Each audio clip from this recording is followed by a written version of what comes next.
93 FM. 93 Equinox Radio. Bonjour, il y a une dialectique nocive que les leaders ou les meneurs ignorent souvent au Cameroun. C'est la dialectique du profiteur exclusif que beaucoup de leaders entretiennent dans leurs relations avec leurs soutiens ou fans. Ces derniers croient toujours tirer le meilleur du jeu. Pire, ils sont convaincus du soutien jusqu'au boutiste de leurs soutiens ou fans. Prenons un peu des exemples pour mieux expliquer les choses. Prenons le cas du président de la République. Dans sa tête, certainement, il s'est toujours dit que c'est lui qui tire le meilleur avantage du jeu. Il est président quasi à vie. Il est toujours déclaré vainqueur à toutes les élections. L'armée lui reste fidèle. Toutes les institutions du jeu d'équilibre aussi. Le Sénat, le Parlement. Il se dit certainement qu'il est l'homme le plus heureux en termes de soutien à vie et sans réserve. Il se dit que les fonctionnaires du haut et les administrateurs du territoire l'aiment vraiment. C'est lui qui tire plus de profit dans l'affaire. Il croit tirer tout ce beau monde au sol, les mettre à ses pieds. C'est vrai, mais d'une part, parce que d'une autre, les autres l'utilisent plutôt. Ils sont même comme des meilleurs profiteurs. Ils croient les utiliser, or ce sont eux qui l'utilisent. Ils ne veulent pas savoir les risques qu'il prend, les insultes et les critiques qu'il récolte chaque jour que Dieu a créé. Ce n'est pas leur problème. Que les gens s'en prennent à sa famille, sa femme et ses enfants du fait de son maintien qui profite largement à son entourage, ce n'est pas leur problème.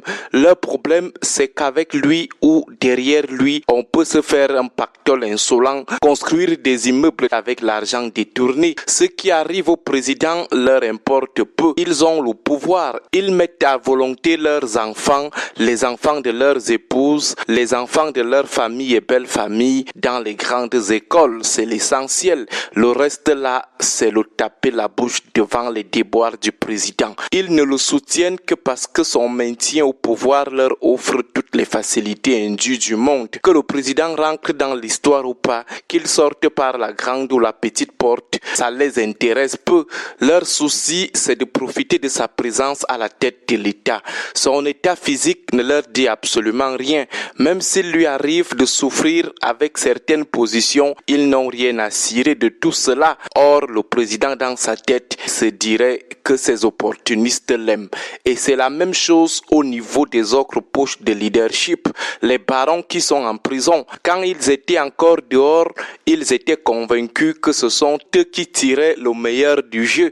Les gens marchaient courbés derrière eux, certains complètement étalés à même le sol pour qu'ils marchent sur eux sans nettoyer les chaussures. Mais c'est aujourd'hui que tous ces tout-puissants d'hier ou en hibernation comprennent en fait que c'était eux les dindons de la farce. Les vrais profiteurs sont eux dehors en liberté. Ils consomment insolemment la belle vie des privilèges que ces barons leur accordaient au prix de leur liberté, aujourd'hui encerclés dans les prisons. Ils ont pris des risques croyant maîtriser le game, mais aujourd'hui ils regardent les opportunistes qui léchaient leurs bottes en train de se vanter, en train de parler à la télé. Leurs créatures pourtant, ce sont eux qui sont les grands gagnants. Et ce sont ces créatures qui vous encouragent dans des pires choix et des pires combats ou des combats inopportuns. Parfois, vous voulez décider autrement, mais ces laudateurs profiteurs vous détournent avec des conseils, des suggestions qui ont plutôt un seul objectif, la préservation de leurs intérêts à eux. Parfois, vous voulez quitter les choses avant qu'elles ne vous quittent, mais ces opportunistes vous convainquent de rester et vous croyez aussi que c'est par amour. Pourtant, leur problème, c'est que votre position leur offre les possibilités de bien voler.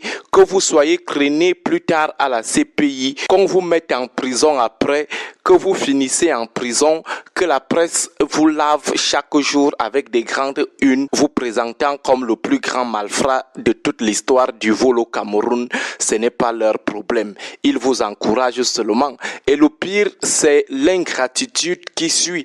Lorsque vous êtes maintenant dans le pécrin, tous disparaissent. Aucun ne lève le petit doigt pour dénoncer votre posture inconfortable. Vous faites la prison seul. Vous gérez votre limogeage seul. On vous chasse de la tête du ministère et il reste.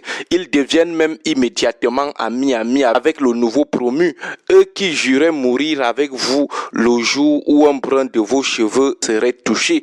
Étant dans le pécrin, tous ces gens qui profitaient de vous, pour qui vous êtes en prison aujourd'hui, personne ne vous rend visite.